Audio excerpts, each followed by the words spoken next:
Welcome to the Success Pick and Mix podcast. I'm your host, Nicky Raby, a professional pick and mixer. I'm a personal brand coach, a speaker, an actor, a creator, and a podcaster. I'm on a mission to help you find and create your version of success. Your pick and mix of life and business on your terms. A blend that complements your personality, your goals, and your circumstances. Since 2018, I've been sharing interviews and mini episodes to help you unlock your next step, to make it real and make it happen. Round here, we dream big. We go for the ideal version. We talk about money and make moves our future selves would be proud of. This podcast is free and available for you whenever you need it. So do rate, review, and subscribe for new episodes. If you want to go deeper with my support, check out my freebies house and unlock the rooms you choose. nickyraby.com/freebies house. I also have workshops, programs, and one-on-one bespoke offerings. For prices and availability, go to nickyraby.com. Thank you, as always, for spending some time with me and my guests. Now, on to today's episode. In today's episode, I'm talking to Sarah Gregory, who is a writer. She's just completed the first draft of her latest book. She's a mum of 4, and she's a founder of About Times, which is a new journal entirely produced by women, featuring new contributors each month. And also, she's one of the founders of Make Motherhood Diverse. She's doing some very important work at the moment and really facilitating and holding space for other women to rise up, to share their stories, to talk about topics that perhaps haven't been spoken about before but are so needed. So there's so many different topics of conversation to delve into. If you do want to come and chat, please come over to Instagram at Nicky Raby. Feel free to email me hello@nickyraby.com or tag me across social media at Nicky Raby. I love to receive your photos of where you're listening, so let me know. I want to have this two-way conversation, and as we are about to approach our 100th episode, I know how crazy. I feel like you know lots about me, so I really want to get to know much more about you as well. So come and join in the chat, and please rate, review, subscribe, all that good stuff as well if you like it. You're in for a treat, ladies and gents. Here's the episode. Sarah, welcome to the podcast. How lovely to have you. Thanks for coming on. Thanks for having me. So, tell us what you do. How would you describe your current job description? Oh, wow, that's interesting. I would say that I am a writer, but that means so many different things, like in comparison to kind of what I do. So obviously I write. I've just written the first draft of my book, which is about a Black British female revolutionary, in fact, who's being interviewed about why she became that revolutionary in her life. So I've got the first draft of that in. And how does that feel to get the first draft out into the world? Well, onto your kitchen table. Well, it didn't feel like anything until the other day somebody said to me, "Did anybody read it before you put it out there?" I said, "No." And then I freaked out a little bit. I thought maybe I should have put it under somebody else's eyes before I just put it out there into the ether. But no, I felt quite confident in it. It's definitely first draft. They've got 70,000 words of me, like how I speak. It's not finished, but it's the essence of what I want to bring to the table. So I'm proud of it. I'm proud of it.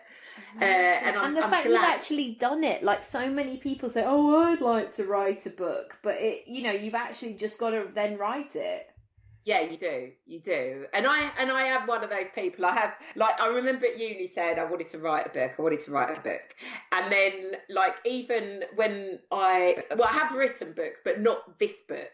So it has been a book that's been in the back of my mind for a long time. I just needed the vehicle to kind of get out there, because it's like a faction. So it's not just, although it's fiction, it's got a lot of fact in there. It's got a lot of stories from Black British history that are in the archives that are hidden away, not a lot of people have knowledge about, and it's got some of my family kind of experiences in there as well, but it's all kind of wrapped up under different names. Yeah, so nobody can quite identify themselves. That's always good. Exactly. Was it cathartic to write? Yes, it was. A lot of stuff. It brought back memories, actually, and a lot of memories, which you kind of bury in a filing cabinet at the back of your brain. And yeah, it brought some of those back. And I thought, oh, this is quite interesting to put in there. Like this would work in this part of the story. This would build a character and give them depth and meaning and stuff like that. So yeah, it did bring a lot of memories to the forefront, which is quite good. Not some good, some bad, some mediocre. But yeah, it was quite cathartic to write it, and I've enjoyed doing that. And I'm just glad. I just wish it wasn't in the same week that I launched About Times. Yeah, tell us all about that. I know, isn't it weird when we're like, oh no, why have I agreed to that? That seems silly, but yet I'm still doing it, and I'm awake at 2 a.m. Exactly, or I just haven't slept because then my husband was away for 2 weeks, so I was just like, I had no support network. And you've got 4 children. It's one of these life is busy and full. Tell me about that whole launch process. Where did the idea come from? Why did you feel it was now? And talk to us about it if people don't know what it is. What a question. Right, well, About Times is a journal. At the moment it's monthly, and it's illustrated, edited, written, everything by women, but it's for everyone. And it's just a kind of sense of everything that we see, even if it's written by women. Normally it has to go through a male editor or somebody at the top of the tree who decides what's newsworthy and what's not. Tends to be a man. And it's not that I don't think men have valid opinions, because they obviously do, but I believe that women have them too. Yes. And actually not always our voices are heard, and people don't really realise that until there was a panel of all women panel talking about politics and all of these things, and there was an outlash, I remember, a few weeks ago on Twitter, and they were saying, this is contrived and politically correct, and it was all women talking about politics, BBC Two or whatever show it was on, and they were really critical of it. Do you know that when that happened, the top number for an all-male panel before anything was said was 9. Whoa. 9 men on a panel talking about issues that affect all of us in our daily lives. And somebody piped up and said, isn't there something wrong with that there's only men and there's 9 of them and they're white?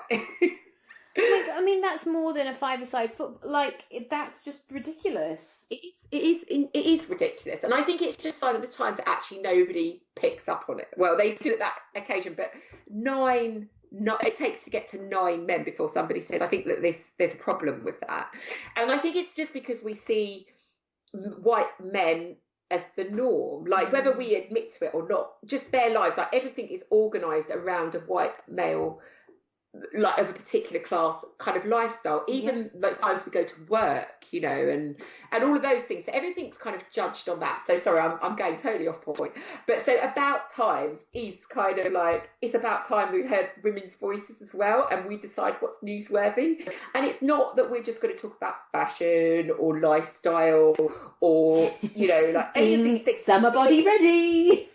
Exactly. But not even to mock that, because I think there's a place for that. But I think there is a lot of that there. And you can find that stuff. It's not hard for you to find it. So I think that stuff is there, but it's not, some people want to read that, but not everybody wants to read that. Yeah. So we don't necessarily have a space for that in this particular in this journal, which is fine. And it's About Times. I've gone way off kept. So where did it start? Well, I was involved in Make Motherhood Diverse with Nicola and Candice, and we launched that a year ago now. And that was about, diversifying the story of motherhood, not just having the danger of a single story. Yeah. And we ran an event, which you came to, Nicky, and it was a fantastic, bloody brilliant. I absolutely loved that event. It was amazing because it had so much depth and meaning and substance, to it.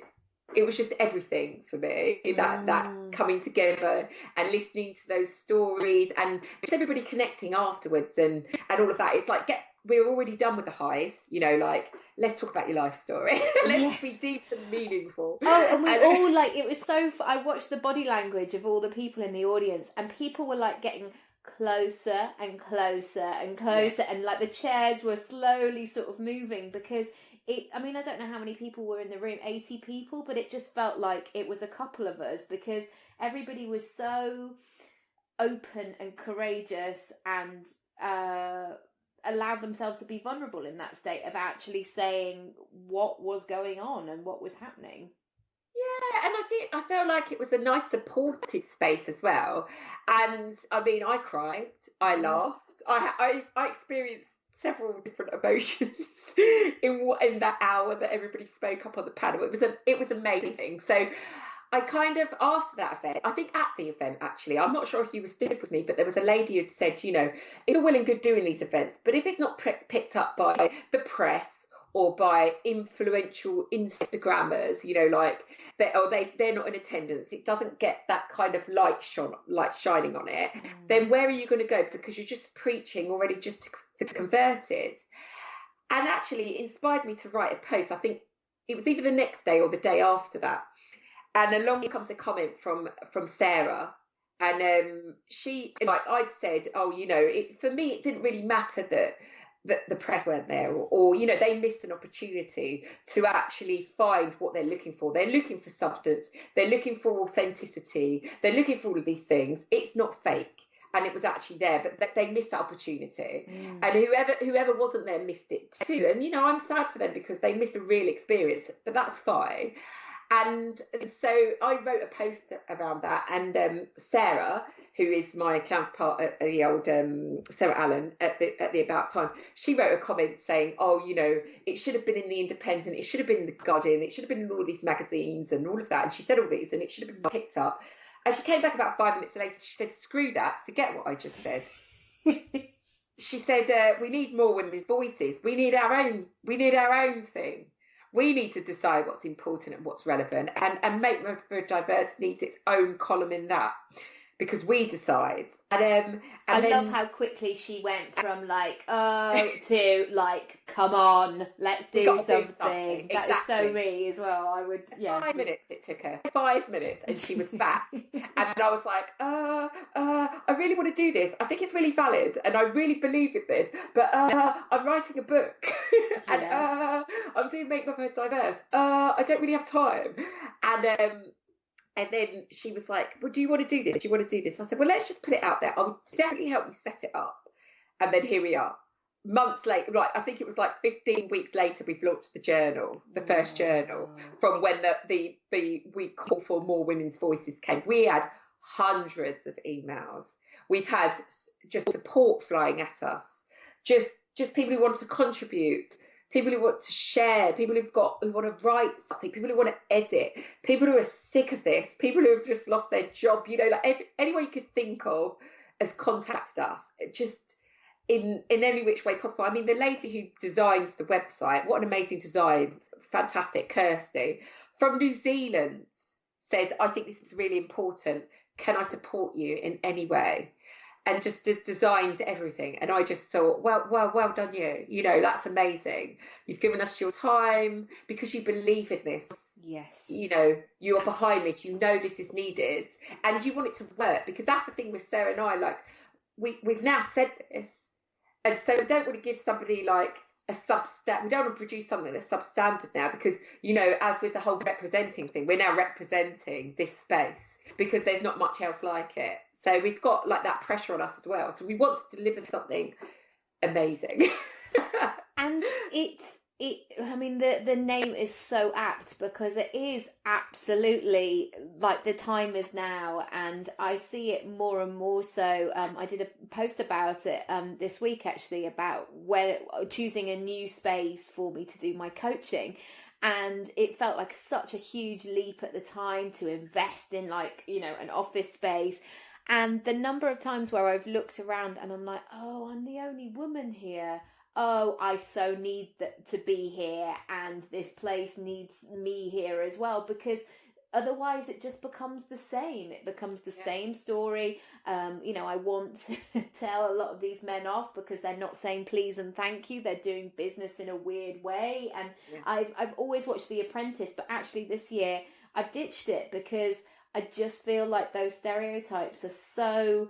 Oh, they're just so illuminating. They're almost encouraging all the women to shout at each other, get emotional, have a cry, and lie in the street in their heels, and the men to be a bit dead inside. And it's like, this is not the new landscape that I want to see in terms of business and life.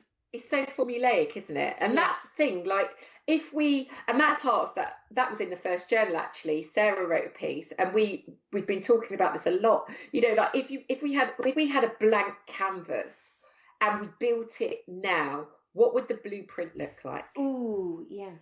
How, there was recently the thing done, they had the Architectural Society. I think if they got women to design a town centre now, what does that town centre look like?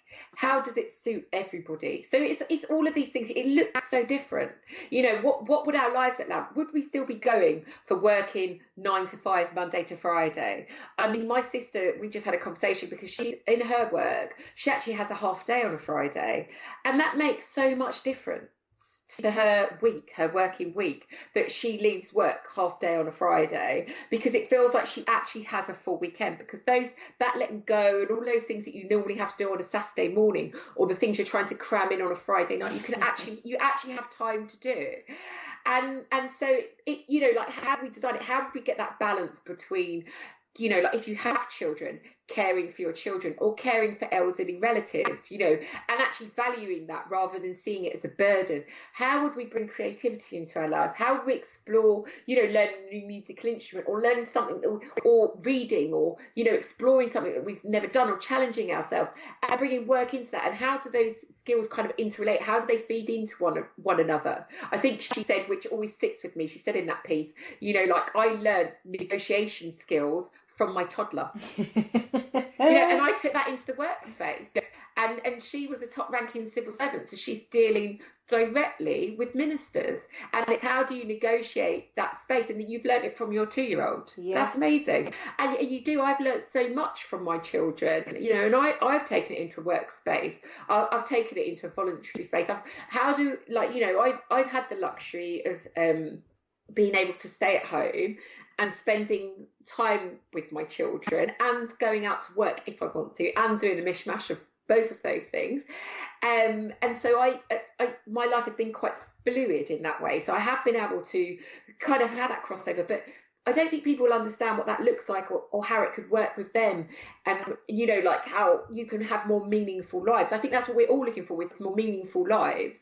I know I'm going on, sorry. I know, you're right. I could not agree more, because certainly in the coaching world, when people talk about dream life, it's a closet full of shoes, it's hopping on and off a helicopter, it's kind of living that sort of luxe, flashy sports car type situation. Whereas, I live in North London. I don't want to be bezzing around as a nearly 40-year-old woman in a sports car. Like, for me, it's all about, and I guess that's a very male perspective as well, like, let's really show our riches. Whereas there is a bit of a shift of, actually, the riches start at home, the riches start within us, and who we are and what we're all about. Yeah, and how we connect with one another. I think that's really important too. Like, it's not that you're in isolation and that you're just on your own. It's how we are with one another, because otherwise, what's the point? Just go home and be alone and die.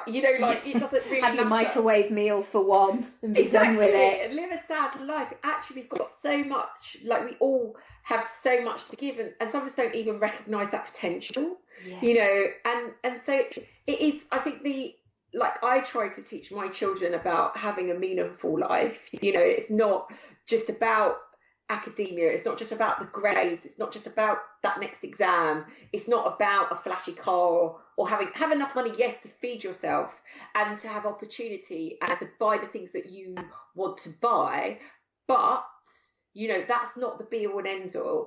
And I saw it. I saw one of these really cheesy slogans. I've been doing the secondary school run with one of my children, and but I loved it. It says, "Success does not bring happiness. Happiness breeds success." And I just love that.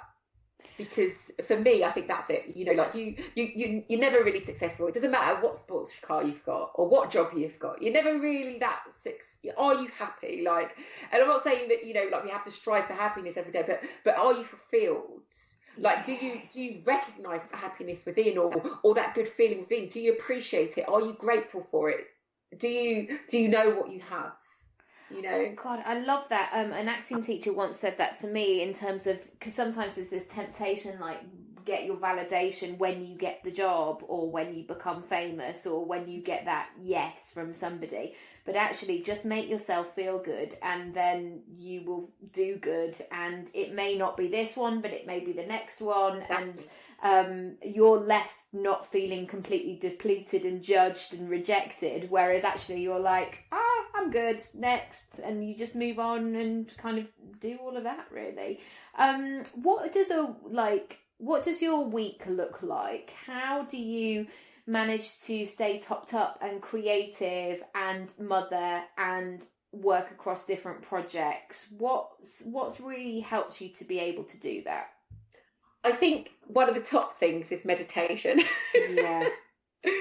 I don't go a day without meditation. Like I meditate once a week in a group, which is fantastic, and I would recommend that to anybody. Just make yourself go out, find a group, and do it together. That's really good. That's a really good thing. But I also do it at home. 20 minutes. That's all you need. Even 10 for some people, but I like to guided ones. I like to lay down, and so 20 minutes. Sometimes I do an hour. It depends on my day, and so I always build like a meditation in. I mean, at 11 minutes past 11 every day, I have an alarm set on my phone where, at the very least, I take myself away from whatever I'm doing, and for 1 minute, I think about something that I love, and it's only my children. So I bring all of my children's face into my head, and I feel joy. You know, like I feel, you know, when you get that glow from your stomach all the way through to your body, I feel that. And then the next thought I have is the joy, the absolute joy that I feel from having that love. And then after that, I feel grateful that I have the joy of feeling that love. And it's something that actually my meditation teacher taught me, and she taught all of us, so we all do it at that same time every day. And it's just an amazing feeling, you know. And there's so much in the world today to really gut you and bring you down, but there is so much more to bring you back and to ground you, and to know that there are things to be thankful for. Definitely, and being able to access those tools whenever, wherever you want to is just so invaluable. And I sometimes have had those moments, you know, when you suddenly have to have a debate with somebody or a tricky conversation, and they're just not hearing your point of view. And I've kind of got to the point, not in a sort of righteous way, that suddenly you go, oh gosh, you don't have the tools to be able to deal with that, or nobody's taught you that there's another way of doing that. I was listening to Johnny Bowden talking about building Bowden, his company, and him having a very competitive, strict dad, and that it was all about, right, next, what ticking the boxes and things like that. But actually you've got to have that, as you say, much more of a fluid sort of way of life. How do you get into the zone, I guess, when you know that you have to bring your creativity to the table, but also churn it out and meet the deadline? That's really interesting, because like my creative points are like probably about 4:30, 5 in the morning. So I get up early. I'm up before everybody else in the house, and I give myself, I write whatever's on my mind. I have lots of internal dialogue, which makes me sound like a crazy person. And at that point, like, I can write anything. There's no pressure on me to write anything at that point. So it's not necessarily about writing to a deadline or writing what I have to write. I just write what I feel inside.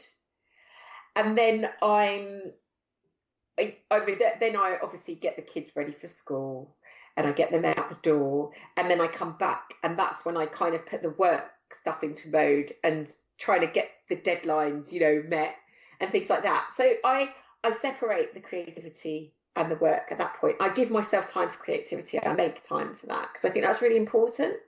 And if I haven't given myself time for that, then I can't meet the deadlines. Yeah, I mean, I can't even write a sentence like when I'm depleted in that way, because I'm really had to learn that since working for myself, that the working hours are not just sitting at the desk, which seems so obvious, but you have to incorporate all the other elements of being out in the world. It's not about that sort of factory mentality of going, right, I've checked in and I've checked out. It's like, what are other things are you doing kind of in your life and going forward? Have there been any sort of tools of inspiration or resources or life-changing books? I mean, I'm sure there's plenty, but those kind of anchors that you always come back to whenever you have those sort of, I guess, rocky moments, or you just need that pick-me-up, whatever it might be. I really like, right, I'm not even going to say this right now, so you're not allowed to laugh. It's called the Tao Te Ching, I think it's called. And he's like I think he was a monk. There is a bit of a question mark over like him and the history, but he's got this book. And I use it like the equivalent probably of a Bible. And it's not a book that you can just sit there and read whole. But I dip in and out. And it's so off-kill. So it's not like anything linked to my daily life. But it really challenges me and makes me think. Ooh. And it gets you to think around things rather than just to think like specifically, especially if you've got an issue with something. And it gets you to think that, like, if you've got a challenge, does it really matter? How can you overcome it? Like all of these kind of like why it gives you the tools, but it allows you to step outside of the problem. Because sometimes I think when we become confounded by the problem, that's the story and you're locked in it and you can't see any way out of it. Whereas if you come at it from a different perspective, like this is one thing, it's one thing in your life. Like what is everything else around that, and how can it interrelate, and what can you do to go in and change this? And there might be nothing you can do about it. So what does that mean? So what is it, like prompts? Does he kind of offer stories, or? It's no, it's like, it's really right. It'll take you about half a day to get through what they actually mean. They're like small verses. And I remember, like, I've given it as a present to lots of people, and people saying, "Oh, I can't get my head around that. I can't get because it talks about like empty wells and things like that, And it's just some random stuff. But once you get your head around it, and then you can apply it to your life, you're like, this is amazing. Like it just builds you, because I think it's all like everything's a process of coping, and if you don't have a mechanism of coping, then like I feel sometimes you could be lost. But I feel like I have really good coping mechanisms because I'm building myself from outside in, not the other way around. Yes, and I think that is so, I wish people had said this at school, because they were saying things like, well, once you get to secondary school, then you'll be sorted. Once you've done your GCSE, once whatever, and it was always like the next thing, which would be the mark in the sand. And I think that's why girls hysterically cry in toilets on their birthday, because they go, I'm 18, but I thought I'd be all right, but I'm not. And I'm 40 and I've screwed it up. I haven't achieved everything. I don't know what. Yeah, I think I had a fireman's lift up Doncaster Road on my 17th birthday, and my mum had to shove me in the back of a people carrier. It was not a great moment for anybody involved, but yeah. Do you know where you want to take the platform of About Times, and how you want to grow it, and I guess maybe what help you need, because might be somebody who's listening that thinks, oh, I could be that partner or that perfect person, or do you have any sort of idea of where you want to take it and what you want? Well, currently, as I said, it's monthly. I would like obviously we're still looking at the different kind of financial models, whether we advertise or whether we have issues sponsored or private investors or whatever. So we are looking for financial backing. There's no lie about that. But at the moment, we can sustain it. But we want to pay the contributors. That's like top of the list, because it's no real change expecting women to work for free, and we don't want to do that. So even the people who've contributed, their names are down, they've got money by their names, and we're crediting them as soon as the finances come in. You know, like nobody is going.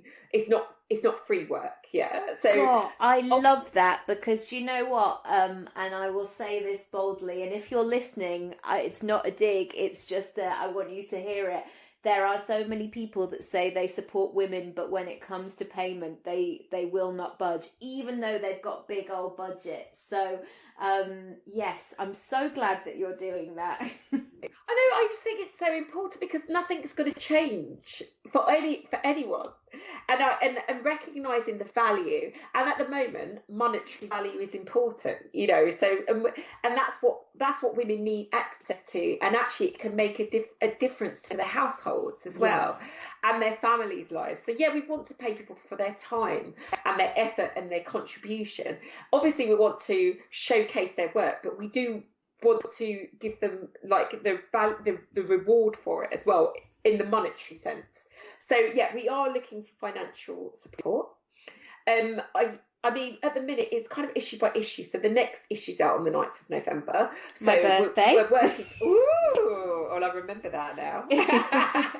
And it's about, like, because it's not always going to be my voice or Sarah's voice. We want it to be rotating. So we've got a list of editors. So we're going to get them around the table. We're going to give them an issue. And then they're going to put out, you know, what their theme is or what their idea is or what they want to follow. And they're going to commission pieces. So we want that kind of different tones of voice coming in there. So we want that to go in there. We want to. And so I suppose the proof is in the pudding. Or is it? Oh, we're one issue down already, obviously. But I think people probably want to see where we're going with it. So we're in infancy. But I feel like what we've produced so far is of a really high standard. We've had a phenomenal amount of people reading and staying on the website. Like, we looked at the stats, the unique visitors, all of these things. So we want people to come and support us. If it's reading, sharing, all of these things are really important as well. And yeah, and just engaging as well, and let us know what you think. Because I think, you know, like for me, there was some really important points and angles that we don't normally look at things from. Like, and I'm thinking about I don't know if you read it, Nicky, but the Shush piece and the piece by Lisa, who does the Hotbed Collective. Yes. And just who would sit those two pieces side by side? But for me, the symbols of female empowerment are really, really important. And it's a conversation that we just don't have. You know, and I find that interesting, and I challenge anybody to tell me that these things aren't interesting. I'd love to hear if you don't find that interesting and why. You know, I'm totally open to debate about all of these things. But yeah, so I'd like, ask me that question here down the line where we're going. I just see us working towards the issues and getting this out, and just kind of working towards getting support. I know we want to, hopefully in February, we want to do an About Times Live, which is like a living experience of a journal. So rather than you just reading it, we want you to come along and listen to the speakers. You know, they'll be doing whatever they do, you know, like, I don't know, whether it's a live illustration or they'll be telling their story, or they'll be having a cross conversation about a particular topic or a piece of poetry. You know, we want to bring it to life. So we want to do that in February, and I'm recruiting people for that at the moment. So I'll put that out there. Fantastic. And again, you know, it's that real life connection and interaction and having a conversation. And definitely one of the words I used in terms of make motherhood diverse is that I was really craving that kind of conversation. And we've touched on before, like I love all that chat about what you're wearing, what you're doing, all that kind of great stuff. But equally, I'm like, but what are you thinking, and what's going on, and how can we change the world, and all of that exciting conversation too. So, gosh, that sounds brilliant. I've got one final question, which is, where would you like to be in 5 years' time in business and in life? Oh, wow. I know, I'm just throwing out all the small ones on a Wednesday. I'm looking out the window and I'm thinking probably somewhere hot. Yeah, I'm going to be relaxed. I'm going to be somewhere hot. That's where I'd like to be, because the sun, that makes me happy, makes my children happy. In 5 years' time, I would like to have, maybe another book out after this one. I'd still like to be writing. I can't, maybe doing more. I like actually interviewing people. I've found out recently, since I've been doing interviews, I quite enjoy that. I quite enjoy the connection of that and listening to people's stories. And so I think 5 years. There's not that much. Like 5 years goes quite quick for me, and I don't know if that's because I've got children. I always seem to achieve a lot in 5 years, but to look forward as a plan, I'll probably achieve what I said I was going to achieve. Like if I give you my 15-year plan, I'll probably achieve that in the next 5 years, because I've brought it to the front of my mind. It's like, right, checklist, mark, and I'm off.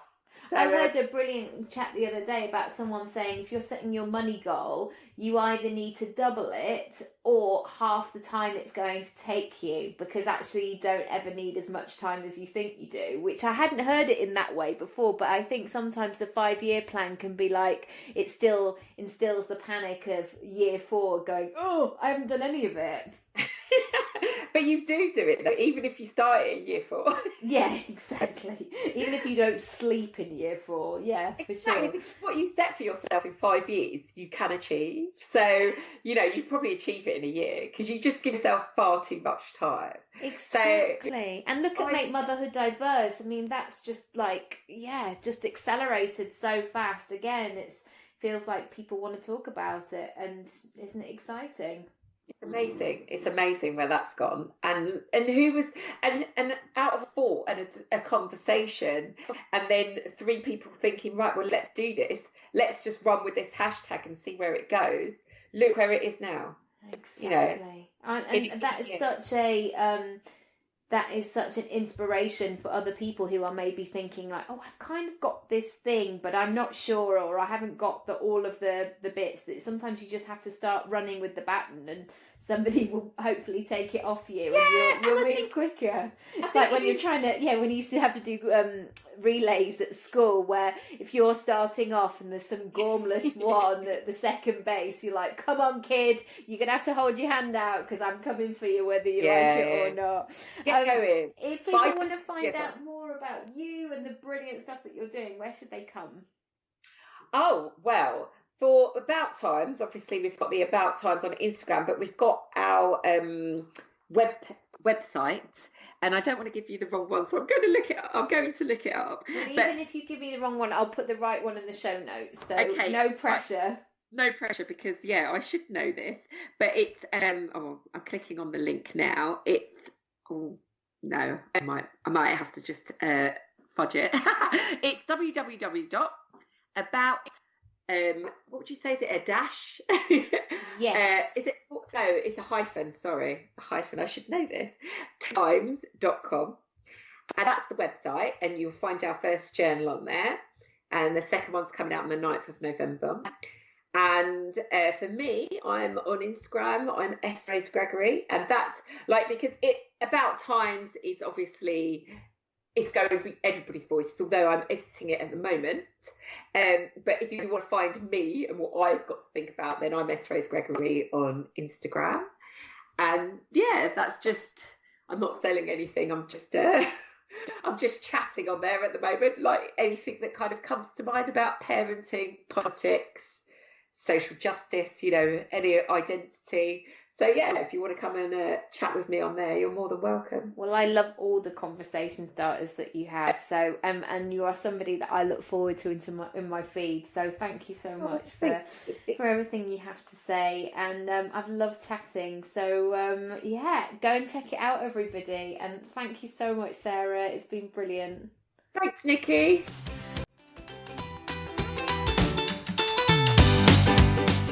Thanks so much for listening to today's episode. If you haven't already, feel free to rate, review, and subscribe for all the brand new episodes. If you want to go deeper with my support, check out my freebies house and unlock the rooms you choose. nickyraby.com/freebies house. I also have workshops, programs, and one-on-one bespoke offerings. For prices, availability, or just to have a chat with me, go to nickyraby.com. Thank you, as always, for spending some time with me and my guests, and I'll see you next time.